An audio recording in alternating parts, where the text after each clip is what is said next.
At the end of last week's episode, as we finished prepping Arabella's bronze floors for installation, there were two that needed a quick trip back to the welding table to fabricate nuts to sit flush to the base plate. After we took care of that, we would finally be ready to get all the bronze floors installed in the boat.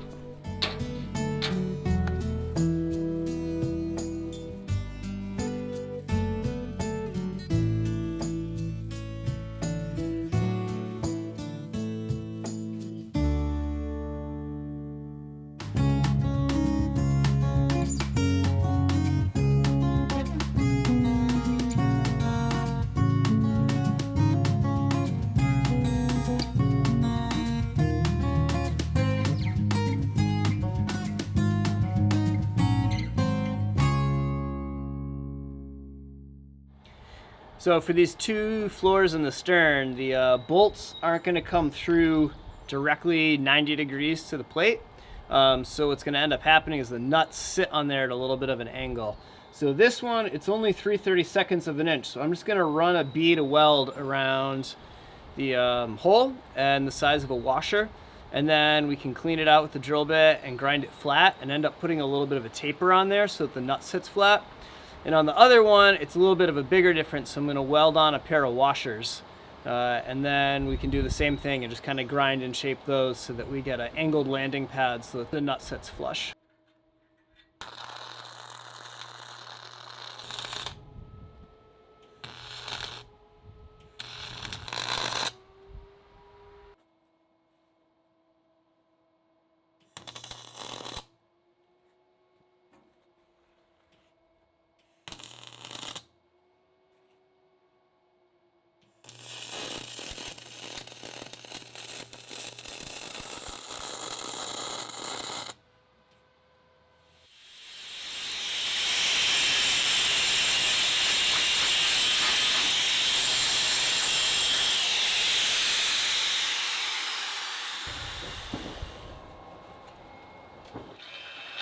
As the beads of weld covered the bolt hole, we had to use the drill to open that back up and add the slightest amount of wiggle room for the bolt.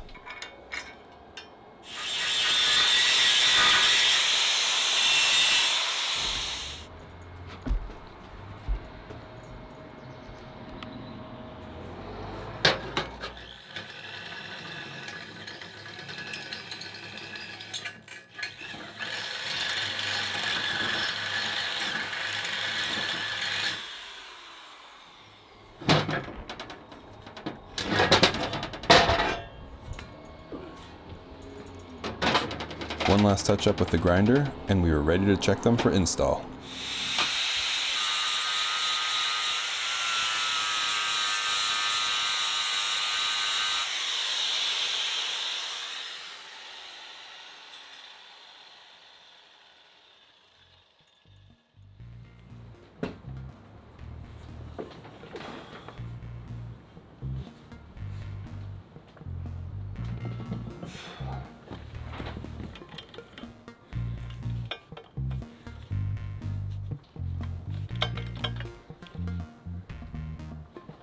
So a little more on the forward edge.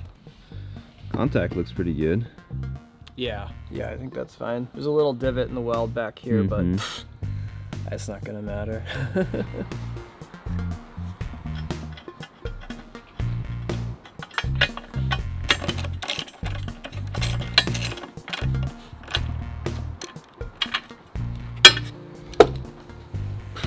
Perfect. Couldn't have done it better myself.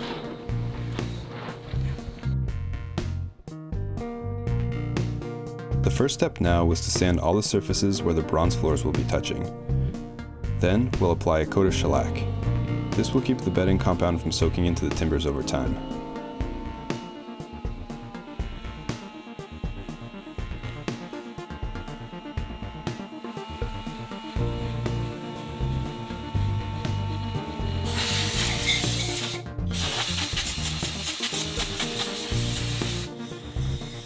These missing frames here are the replacements that we steamed in a couple weeks ago. Now that they've been sitting long enough in the boat, we took them out to apply a few coats of the Danish teak sealer.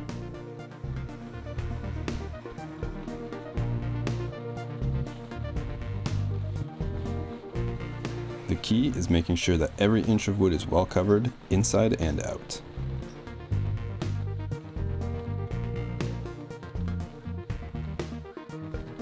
These frames also got their coat of shellac and anti-fouling paint right here on the bench.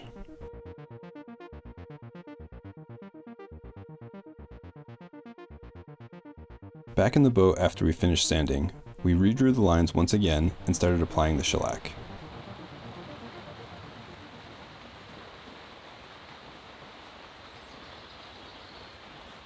Once that dried, we would hit everything with a thick coat of anti-fouling paint. Super thick.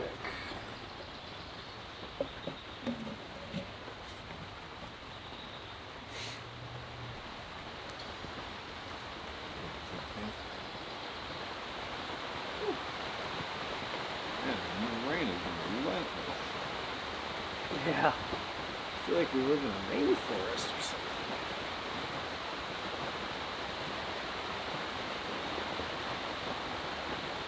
It had been a long day of prep work, but now we were ready to install first thing in the morning.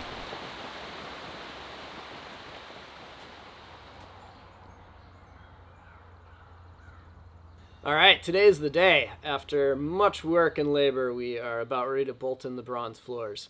We're really jazzed about that. So last night we went through and we shellacked where they're all going to land and put on some anti-fouling paint. All the holes are drilled. We've got all the hardware here. We've got the screw lube and the dolphinite to bed them and the bronze hardware to bolt them down. So today we're just going to go through and spread out the dolphinite, put the bronze floors in, and get them bolted down. And today we're just going to kind of snug them down. We're not going to crank them down all the way. And once we get a few planks on there, we're just going to crank them home and squeeze the rest of the dolphinite out. And by leaving them just a little bit loose right now, it gives us some wiggle room when we put the planks on. And then once the planks are on, crank them home and everything will snug right up. So without further ado, let's get to putting in some bronze floors. The process for installing each of these was more or less the same. First, the bedding compound was applied underneath each of the new frames, and then evenly spread where the floors will land.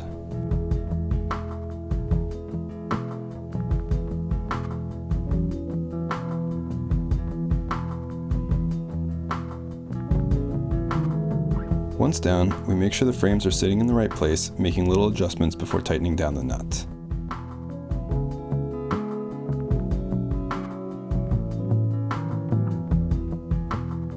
Then we clamp down the wings of the frames where they need to be and scrape up the dolphinite that's squeezed out.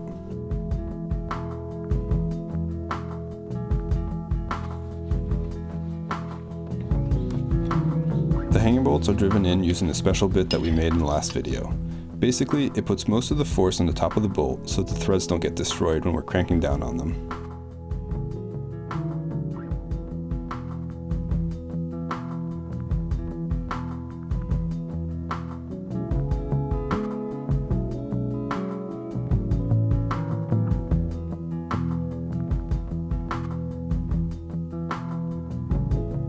This stern floor was one of the trickiest to put in because of its shape as well as the mold in front of it. The frames needed to be popped out and everything needed to be popped in at the same time.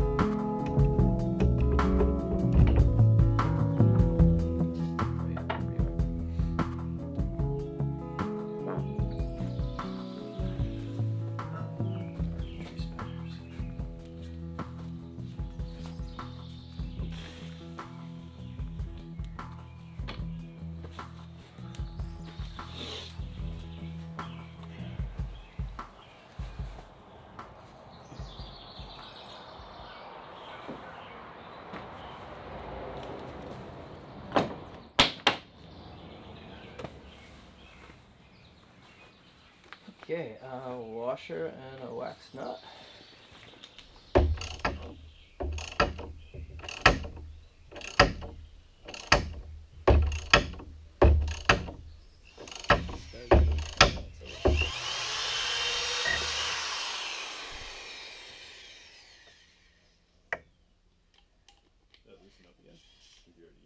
No, I just got it.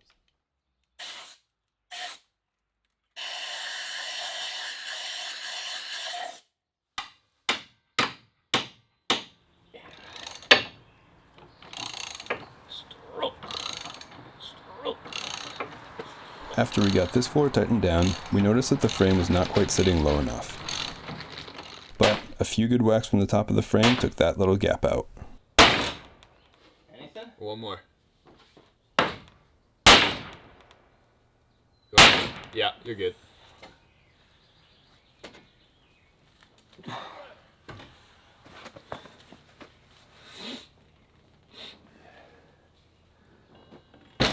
And then let's get pads and clamps on these ones, and then we'll crank it down, and maybe it'll help just suck everything down.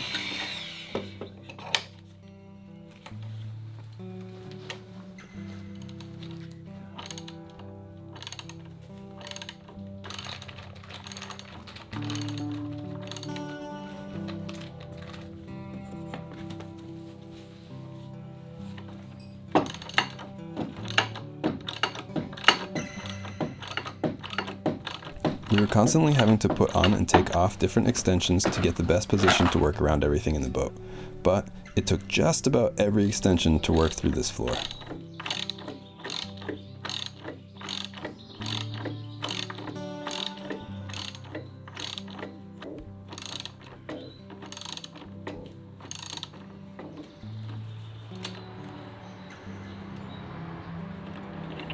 the other one before I go too much farther. Get started at least. Due to the warping of some of the base plates, we drove the hanger bolts down fairly evenly, as they sometimes bound up and could make the other one more difficult to drive in. But overall, the installation was going great.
Floor me.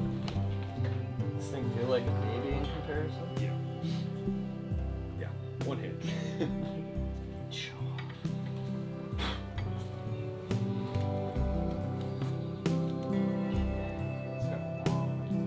Yeah, it'll get there. Hanger bolts.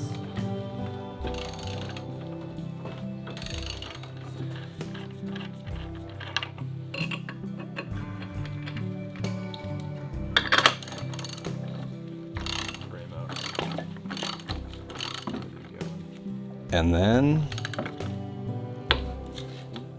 Oh, this is going. I think you're stripping this.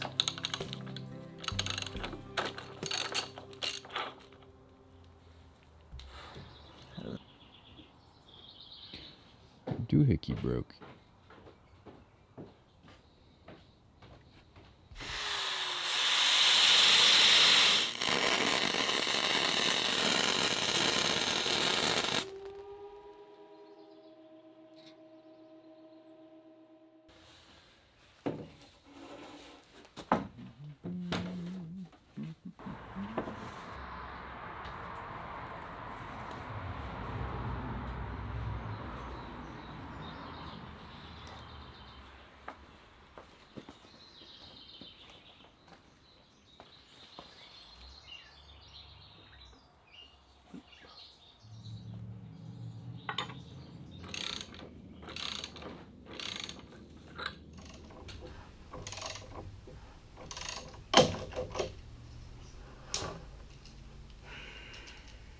Well, this will be what, the third time we've rebrazed it if we fix it? Yeah. It works gangbusters. Like, you thread it on, you tighten the nut up, and you can see the divot in the top where the bolt lands, and all the pressure's going, which is exactly what we want. We're just putting a little too much oomph on it, so it's such a thin amount of material that's brazed on there that we just keep snapping the bronze brazing.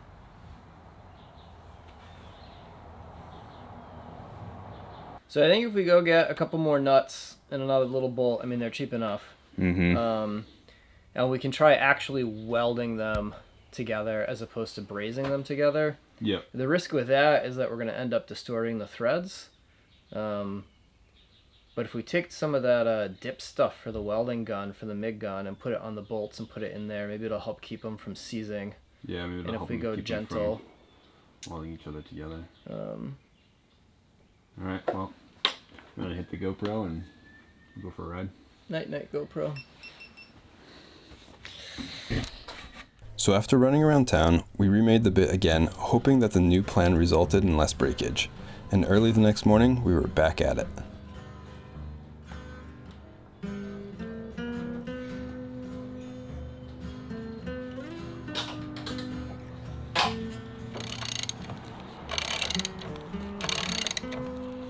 Do you want the electric drill? Yeah, we can probably give that a crack if you want to go grab it. Where is it? I think it's in the garage. Cool.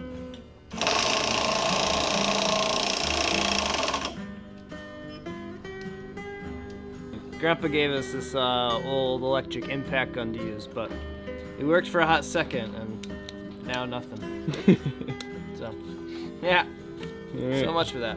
Worth a try. We thought we'd also try the regular drill too. If it worked, everything would go in much smoother, and it worked just about as expected. That's it. Although a big new impact drill probably would have done the job, it really wouldn't have saved all that much time. So, unfortunately, Steve was back at the socket wrench again.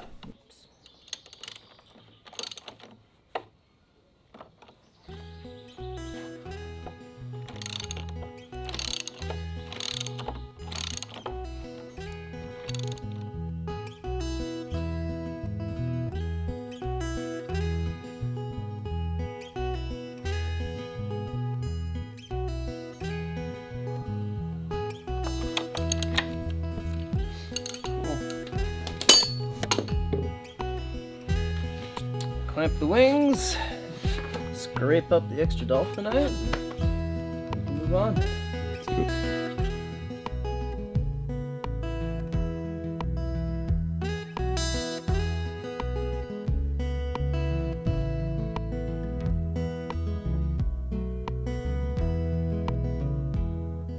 It might look like we've skipped a couple floors, but these won't use the hanger bolts that we've been working with this week. Instead, they'll be held by the keel bolts that go through the lead and the backbone. We held off on these to show you next week, as there is a little bit more work that goes into these.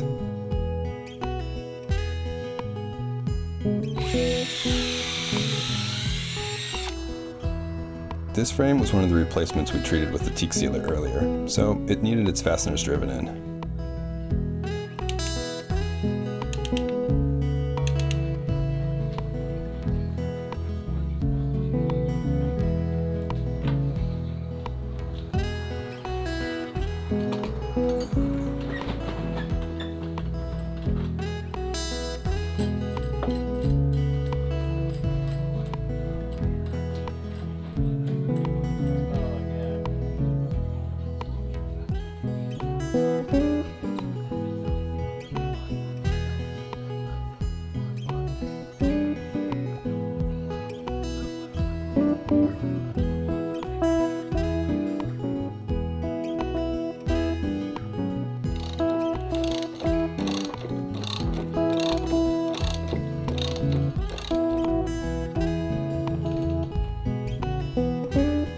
Next week, we will drill through the lead to get Arabella's long keel bolts attached to her ballast floors, including cutting the keyhole slots that we've mentioned previously.